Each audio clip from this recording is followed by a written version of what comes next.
SHIYTV.com or .net. So if any of you are interested in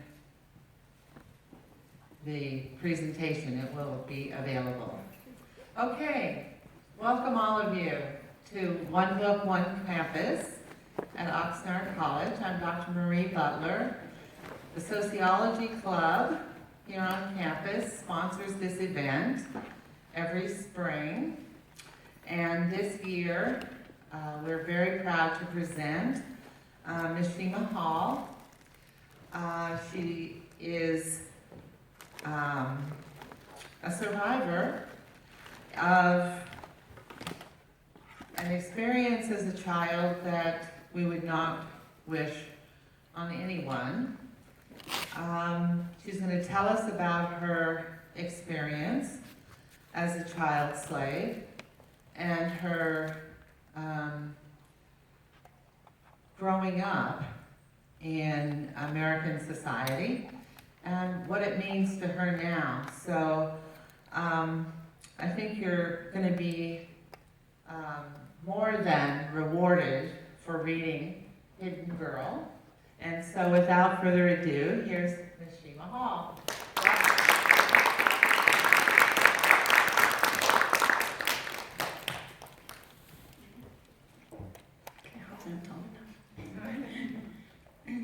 Hi everybody, my name is SHIYMA Hall, and I'm here to pretty much just share my story with you and help open an eye on human trafficking. And I'm gonna start of telling you from really the beginning. Let's see, I was born in Egypt, and I had 11 brothers and sisters. I was number 7. So I had a big family, and all from one parents. Let's see, my family lived very poor. Not a bad thing. It was my life in Egypt, and nothing to complain about. But my whole life really started as a child when I was around 7, 8 years old. My mom and my dad were I really didn't know them that much, I should say. I knew them when I was a little girl, and they were in and out of our life, more my dad than my mom. And I saw my mom more than anything. So my older sisters, which were twins, she worked in a home, and that's how really I got into human trafficking. One day my mom went to visit this family in Egypt where my sister worked for them. And I've been to that house a few times when she goes to visit her, so it wasn't a big deal for me that I was going with her. But that one time is what really changed my whole life. She took me and my youngest sister, and I was helping her with it. And she went there, and the family told her, "We need to talk. Your older daughter stole from us." And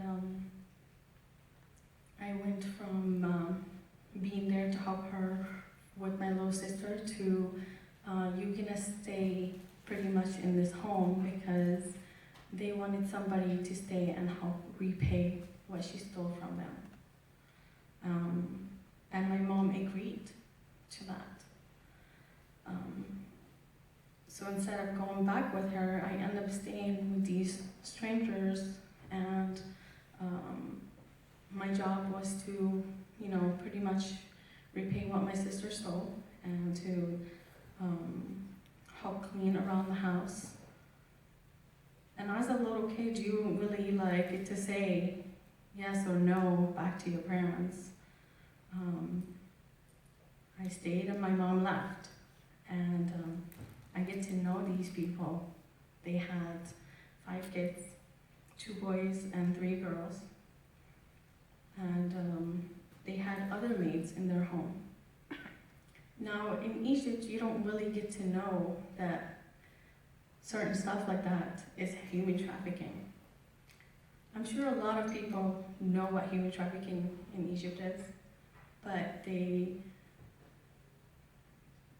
don't understand more of it, I guess. And not a lot of people know what it is.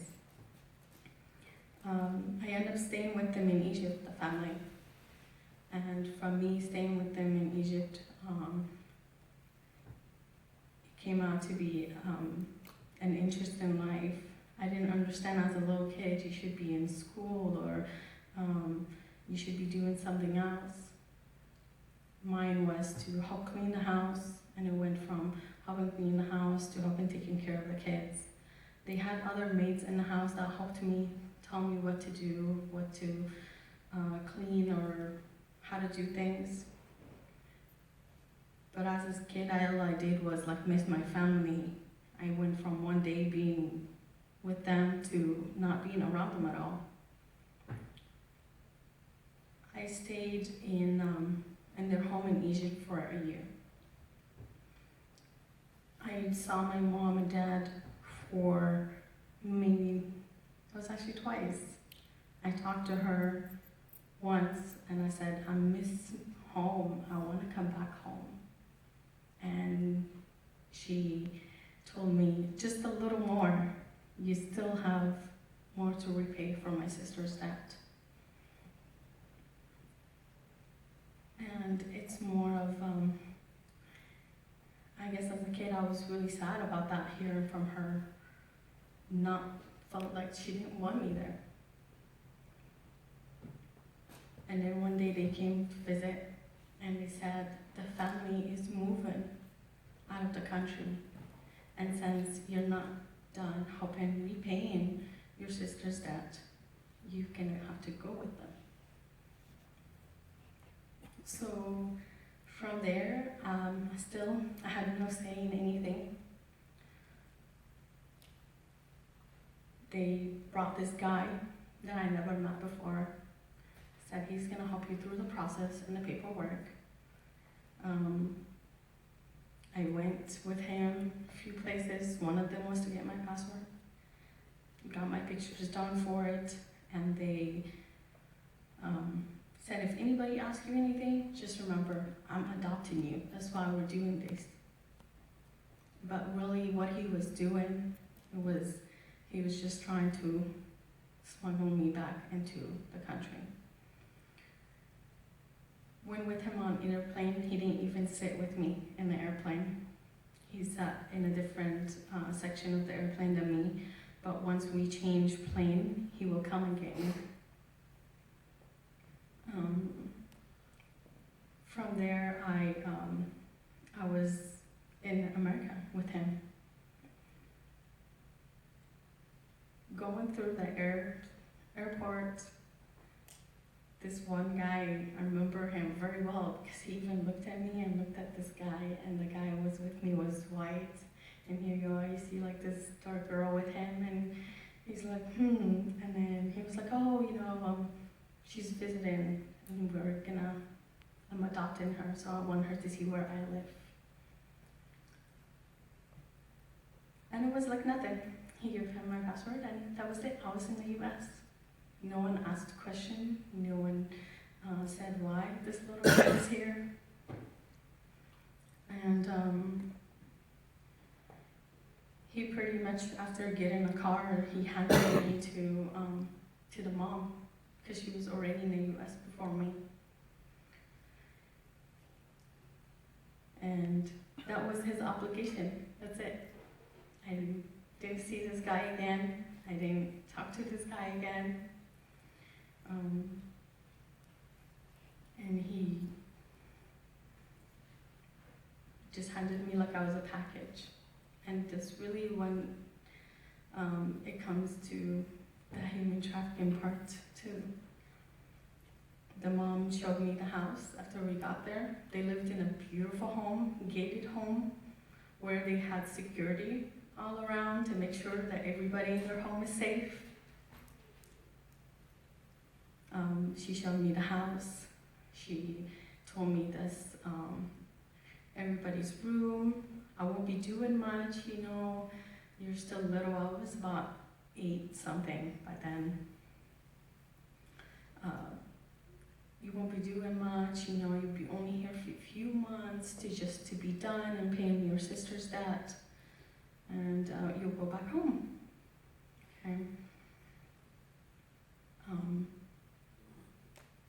And then she walked to the garage and she said, okay, well, this is where you'll be staying.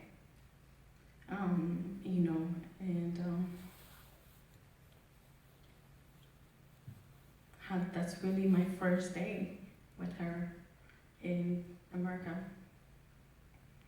At least in Egypt, I didn't really have to deal with her that much. There was a lot of other people that worked in the house as well with me, but here I was the only one.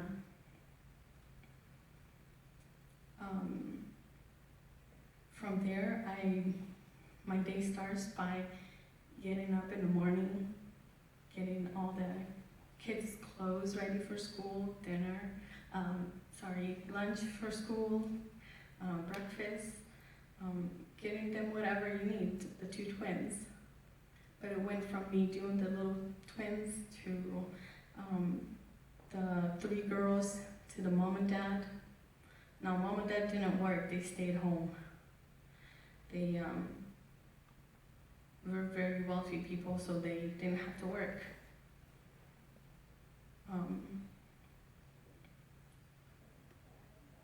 My day with them was really like getting up, getting the kids to school, doing all my chores, which is cleaning the bathroom, cleaning every inch of the house. And you're not allowed to go to bed until everything is done and cleaned. I think the worst parts for me come when you get so tired and exhausted being alone, of house full of people, not be able to be with your family. Even if your family gave you away, I still had brothers and sisters and that I missed very much. One day I actually washed my clothes, and that was in the beginning when I first moved in with them here in the US. And I remember her getting so mad that I washed my clothes in the same washer as they washed their own. And that's how much they tell you you're so different than them. You're not allowed to put your own clothes in the same washer as her. You can wash it in the bucket with the dishwasher soap or hand soap, but not the same as her laundry. Why? Because I'm dirty. I'm nobody, and this is belonged to her and her family. And it was more of getting up to the abuse of telling you you're nobody, you belong to us, and you are, you're nothing. And you have no idea how many times she said that word. I did this with them for 22 months.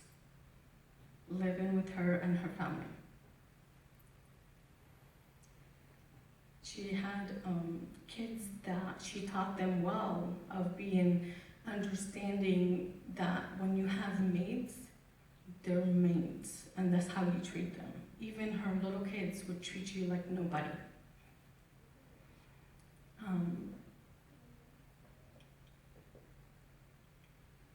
Until one day, a neighbor actually called and said, hey, like in the morning, there's this girl, she looks young, never goes to school, like, to check it out, pretty much. Later on, I learned that it took them 5 days, pretty much, to circle the house to make sure that this is actually happening before they even stopped in the house.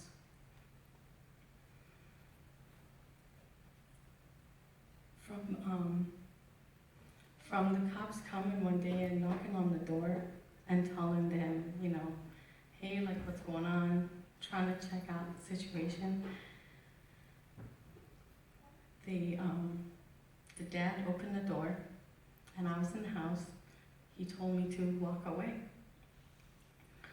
I walked away from the front door because no one is allowed to see me. No one's allowed to speak to me from outside the family. And if anybody would ever ask me where I'm doing here or I'm from, I'm just a family visiting for a few days and I'm leaving. And that's what they told anybody that accidentally saw me. Anybody that their little kids brought over to visit or something. So they knew very well what they were doing was wrong here. But I never understood it. I never understood why they were being so secretive, why they being, never told anybody anything. I even heard the little kids one time saying, oh, she's our stepsister. But that one day that the cops came by, I don't think he even knew what to do. He just told me to walk away. I hear a bunch of yelling, and from hearing the yelling, they close the door. A few minutes later, they come in and they give him paper, and they just dragged me out of the house.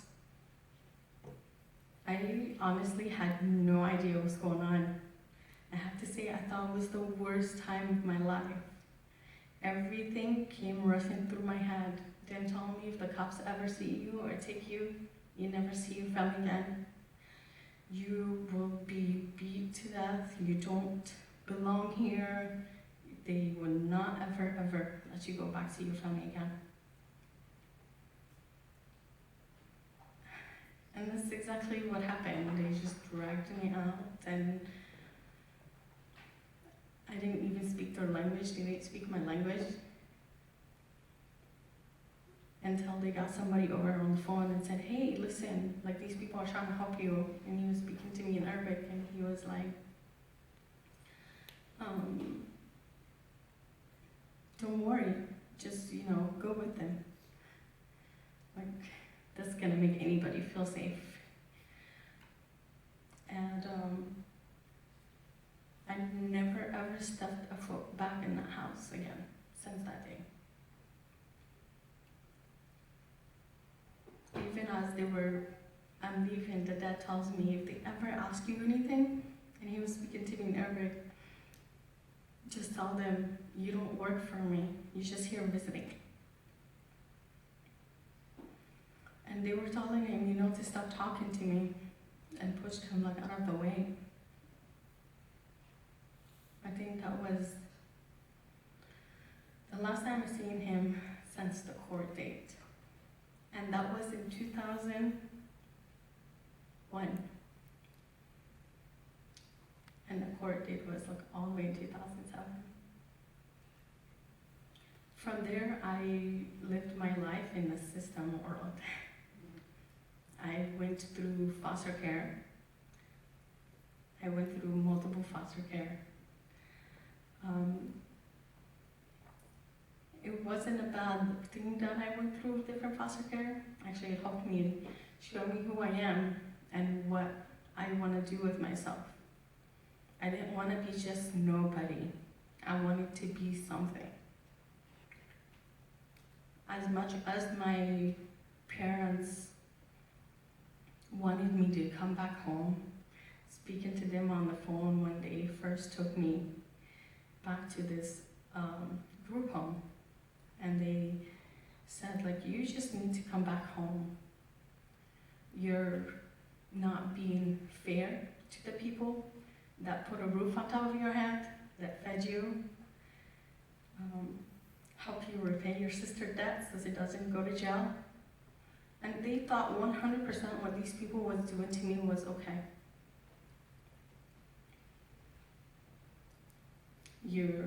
remember my dad telling me on that call, like, you're gonna kill your mom. You're gonna give her a heart attack. Because, you know, like I had the choice when I left with the cops. Or I had the choice when they threw me back into these people's arm.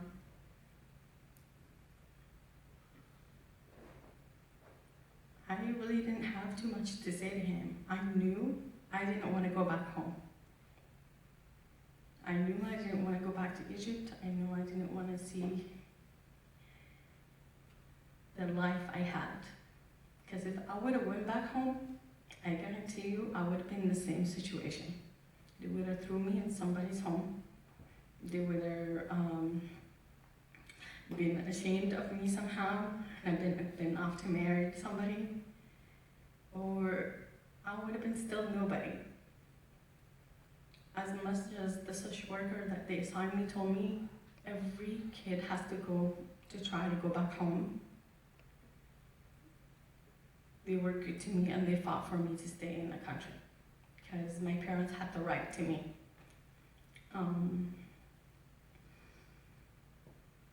From there, the foster system, I went to 3 homes. I went all the way to San Jose. I lived in Orange County. I even lived in Arizona at a point. And I came back all the way down to Palm Springs, where my foster parents was, my last ones.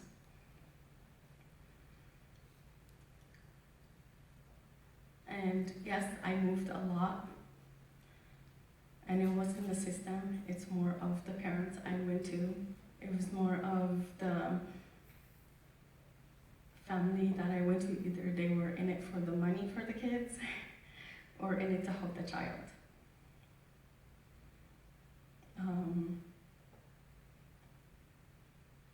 And then finally I turned 18.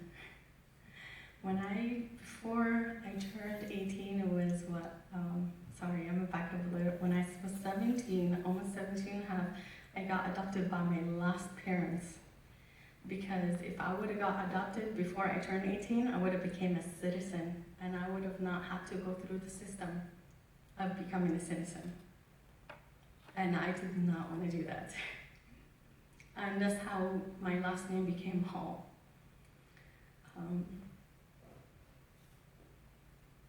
My family that I lived with that gave me that last name, I really didn't see eye to eye with them. But it wasn't true. And you can be a citizen because you just got adopted by a citizen family. You have to be 16 to become a citizen when you get adopted. But my social worker forgot that part. But I was already adopted by then, and I had my last name changed.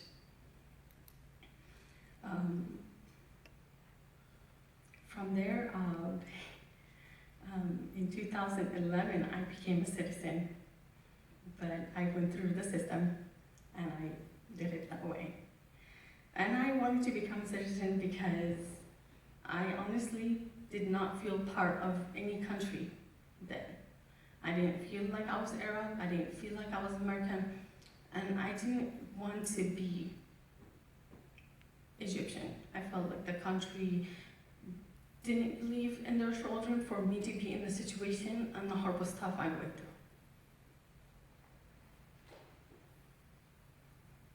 I'm not saying that either one is more than the other.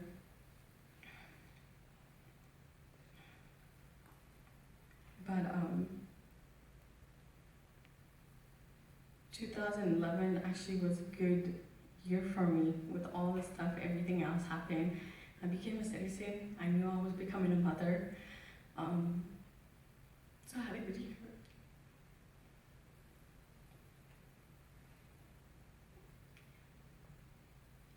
And the reason really why I wrote my book and I do this and I speak to people as much as I relive everything,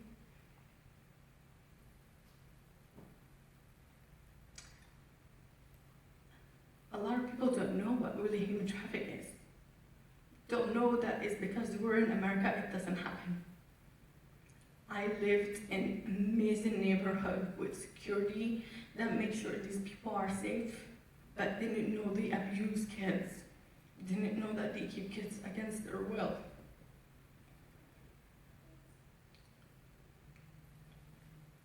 What I'm trying to say is it could be happening right next to you. You just have to know that when people act different or they look different or they look sad all the time, there's always a reason for it. You just have to look close and know who's around you. Know that everything is not always as amazing as it looks in front of you.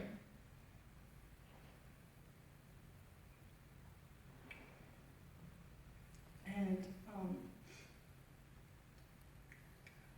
not everybody is always going to have a happy ending like I did. Not everybody's going to be able to walk away from their situation. Just like that neighbor that opened their eye and saw there was something wrong in my situation, everybody else can notice and help and save a life.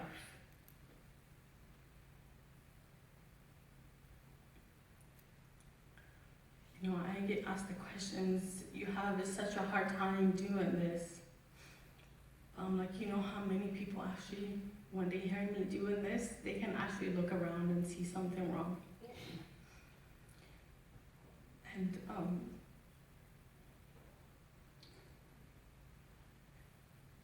a lot of cops are not trained to deal with situations like this. So sometimes it's even harder if the city don't train their cops how to deal with a situation like that. For me, I got put in a cop car, marked cop car, and they, the first thing I got taught to never ever get in near a cop car, because these are the ones that's gonna take you, and you will never see your family again. And when I go and I speak to cops, and trying to make them understand that there is, victims don't always feel like they're victims. They always feel like they're the one that's doing the wrong. Because either they feel that they're not supposed to be in the situation, or they have no other way of being than the situation that they're in.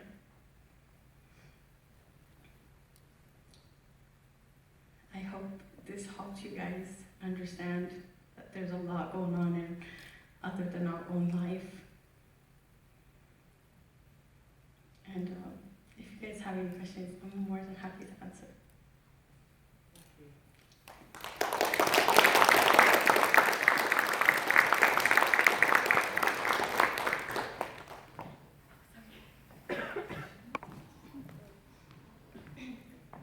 Sorry. Oh, okay, thank you. Do you have some water in the house? We do. What can I do? At some point, did you get involved in education? Did the foster care system send you to school, or did you go to community college, or could you tell us about that side of things?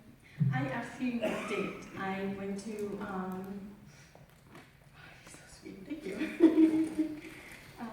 I actually did. I went to school. I went to, I started school as homeschool. And then from homeschool, because I didn't speak any English. And from there, I went to 8th grade. The only reason they had to put me in 8th grade is because of how old I was, and that they couldn't place me any lower than that, even if I didn't know basic stuff. And from there, I went to, I moved from San Jose, where I was in 8th grade. I moved all the way down to California again, and that's where I went to school for high school. Graduated from high school. I went to college actually for 3 years. So I did get my education. I did not graduate from college. soon as I turned 18, I moved on my own. So it was a lot harder for me to have to do school and my life, and I couldn't get grants or anything like that because I was adopted. So I belonged to that family's income. So I couldn't do stuff like that either. So that even became harder for me. I never finished college. But I'm okay with that. I don't think, maybe one day when I'm in a good space or a good time when I know my daughter is okay for me to work and do college and not be around her, then I'll start again. Other questions? The last person that took you in, were they American or were they foreigners? They were American. And they treated you properly, or did they treat you? How did they Well, treat you? let's see. When my case ended, they gave me money for how many hours I worked for these people, and that money these family actually took, and so it wasn't what you would think a foster parent should do for a kid. And that's why I had such a hard time with my school and my living, too. So, yeah. Well, didn't the foster people that regulated this get involved at all? No, they Were didn't. that? Because I was adopted. I was done with the system. They had nothing to do with me. When you say adopted, exactly, is that a definition that they use, or? No, as you go in getting adopted and adopting a kid, they belong to you now. And that's what happened. And they never came back to see how you were properly treated? No. You belong to them. They're supposed to unswore to protect you and to treat you on their own, as their own. You belong to them. But I'm talking about the society. Yeah. Didn't they go in, they didn't do anything? They're done. You're done with the system once you get somebody else's name next to yours. Well, if I know anything about that, that's incorrect, really. It's illegal what they did. Everything, actually, a lot of things they did was legal. So, yeah. She moved out of foster care, and the last family adopted her legally. That was Peg and Steve. Okay, and so, Patty and Steve. okay. Is that right? We have different legals, we have to change people's name in the book. Yeah, change their names, of course. But the money you're talking about that they took was, in what year was that? After? That was, well, the case ended in 2007. Ah, The money, it stayed with them, and they did whatever they want. It went in their account because I wasn't old enough to have it.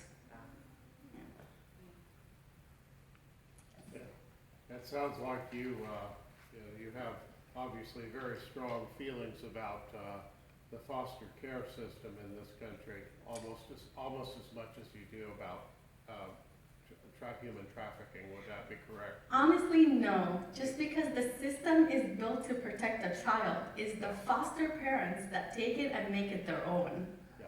And they change things about it. The system is always made to protect a child. And the way they do it is, we give you money to feed this child, to protect this child, and treat them as your own. And you have the parents that take it, get their money, and you're just another kid. So the system, honestly, is built to protect the child. It's the people. If you don't have your heart in it, nothing is going to change. Whereas human trafficking is completely obviously about exploitation. Exactly, and how much money you can make me.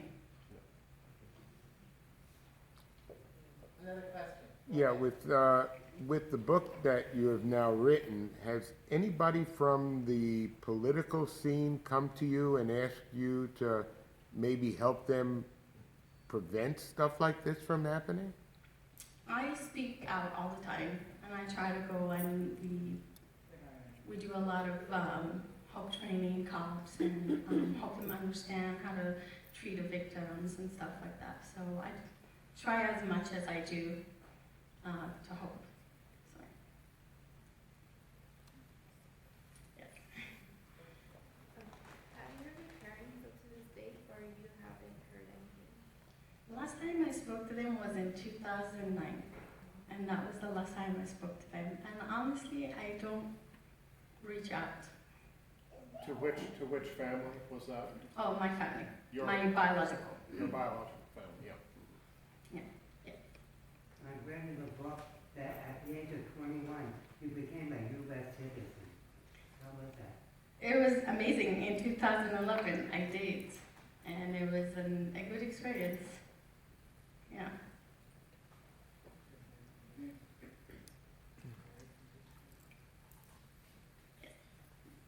How was your experience in court? Was it intimidating? Did you really feel protected? Was the judge nice? Was there a big battle? It wasn't bad, that's for sure, because they plead guilty. It was intense for me, at least, just to see the family again. It was a little hard. I think that it was a lot harder for me than even dealing with anything else. It was just to see them again. You know, they asked me to speak, and I said no. But then once they got up and they were really upset that they were in the court date, the family, because it was a holy day for Muslim, and she was really upset that she was there on that day, and not with her family, and I think that's really when it got me to get up and speak, and I told her, you know, she took my childhood away from me. You know, she treated me like I was nobody, and she's upset for one day she's missing. Other than that, I think, was it justice how much time they get? You know, the dad got 3 years, the mom got 22 months for how long I was with her. And she was, they were upset about it. But I was the first case for Orange County for human traffic actually being solved and being done. After that, a lot of different things had changed, law and harsh of being actually going after the parents, even if the child doesn't speak, which is, in my case, it was like that. I didn't want to talk. I didn't want to deal with anything. I just wanted to go on with my life. But now they can get back to them in so many different directions. So, yeah. Did they still deny what they had done? They didn't see it as they were doing anything wrong. They saw it as they were giving me a roof on top of my head. Yeah. Didn't you have any, what type of representation did the system give you? I mean, did they give you an attorney? Did they give you, Actually, I was provided attorney by the state. Yes. and did he? They help did a you? good job. They went to jail. I mean, did he help you? I mean, did he explain things to you? They did. But if people are there to help you and you're not willing to help yourself, and that was my situation. I didn't want to talk. I was only a kid. I just didn't want to deal with anything. Yes. Go ahead, sir. Since you were very young and you thought everything was fine, everything was okay that was happening to you, did you have a psychological trauma after that? Did you see a counselor, or how do you overcome? Because it says on the book that you enrolled a kickboxing class. I did. Did that help you? It wasn't actually for my craziness. It was more for, I was Muslim at the time still too. I wore my scarf, and there was a bunch of kids bullying in school. That's when I was in 8th grade. And that's when I took my class to protect myself. But I did go to therapy. I did get shoved a bunch of medication in my face to make you be happy. I call them the happy pills. But nothing like that works. If you're not willing to help yourself, nothing's gonna work for you. Everything else is gonna numb you. And when did you change your attitude? My attitude has always been, if you're not gonna get up and do it, nothing's gonna happen. And how old were you when you found your voice, so to speak, to be able to get to the place where you are now, to speak as you do? When after the case, around the case ended, when I first kind of like, okay, I will talk, speak out like this, but when it came to the case, I mean, I told them what's going on, but I still felt weird being in the situations. You know, being around all the cops and actually trying to explain everything to them, and them trying to, yeah, it's coming from you, but we, you know, evidence and actually showing people things and showing the judge. And my judge actually was very decent. I actually saw my judge last year again in an event I was speaking to judges. And it was, he remembered everything about my case. And that says something. If he can remember one case that he had a hard time with swallowing, that people can do that to a child, I'm glad I can make the difference. Yeah. Go ahead. Somewhere I hope your life is not defined by what you went through, but it's by the new things that you accomplished. And as much as you're going to help so many people, but I would hope you would be defined not for your last so many years, but that you would be defined and you'd find what it is you'd like to be known for, and not human trafficking, even though that's a part of you. But what is going to be new for you? I have, honestly, I have a good life, I have to say. I have a beautiful little girl, I have a beautiful man, and I have a good life. I live it as like, I'm glad, like I'm a happy person, honestly, because everything else that happened, it led me to where I am, and I'm at peace with myself.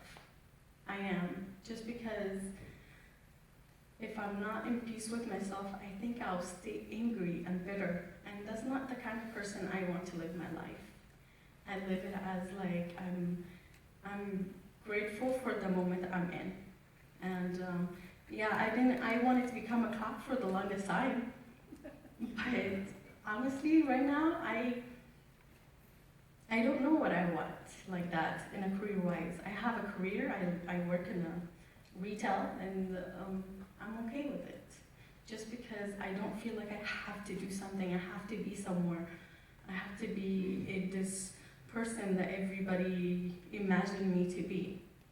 In peace. So.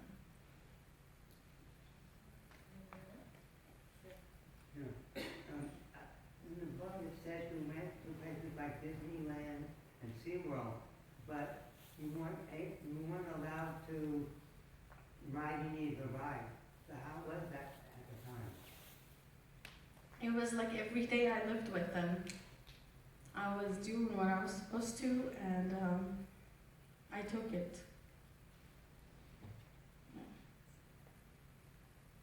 Because you were still a slave to them. Yeah, I belong to them. In the back? Yeah, go ahead. When did you decide to write your book, to share your story? I was, when I became a citizen in 2011, and I found out I was pregnant. I knew if I didn't do it now, if I had my daughter, I wouldn't want to do anything else anymore. A lot of people asked me before, like, you know, that I should do it, and I always refused to. I was like, no, like, I already go out and I speak here and there, and I put my life out so many times that you get tired of it. And I knew if I didn't do it now, I would have not done it, honestly, just because I already deal with it so much. And But I decided in 2011 that I was. When they came to me and they're like, come on, you know, this is a good time, you're in a good place, you have a good life. And I said, yeah.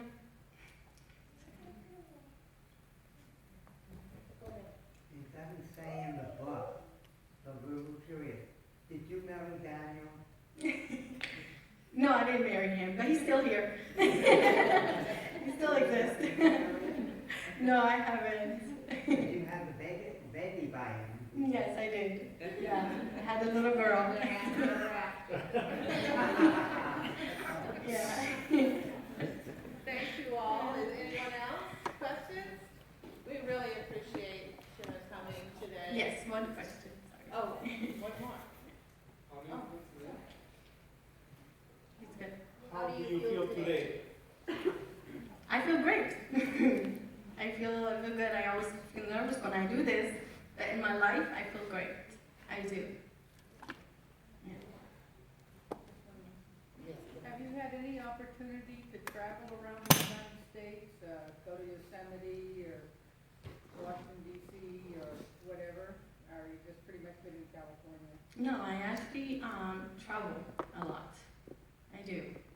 And that's before even the book came out. I traveled, but I did more cop training where I stay in touch with one of the agents that does ICE, which was involved in my case. I stay in touch with him, and we travel and we help train cops on how to treat victims when they get them, and how to deal with the situation, how to see certain signs that can indicate for human trafficking. In California and other countries, it's a lot of sex trafficking is more, but as I guess home trafficking and stuff like that, it's more hidden. It's very hard to see, and it's very hard to deal with, or to get the people to talk to you. So, yeah. Were these the same ICE agents that freed you up? Yeah. They were? So Yeah. that you stayed in contact? Yeah. Wow, that's great. And they also encouraged you to write the book?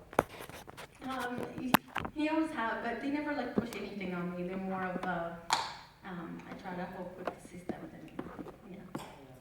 Well, it's nice that you have some continuity from the people that kind of dramatically took you away, you know, for a little kid. That's amazing, you know, flexibility that you showed. Well, it's more, and that's the whole point, how they deal with the case. They try to make sure that other cops don't deal with it that way, and to make it different. Yeah. So are the cops you speak to, are they receptive? Are they influenced by you? They're very good. I have to say I'm really good influence. They are good influence on me to trust others. They're and they use the situation as a learned situation. So yeah. Okay. I imagine it was rough having to go through that trial to see your captures again. Yeah, it definitely was. I'd have to see them again and deal with them. It wasn't a very long trial because they plead guilty. So it was more of a judgment day. They didn't go through trials, nothing like that, because they plead guilty. So it was one day. That's it. So it was family court. Pretty much, yeah. And they did go to jail? They did. They went to, the dad went 3 years and the mom 22 months.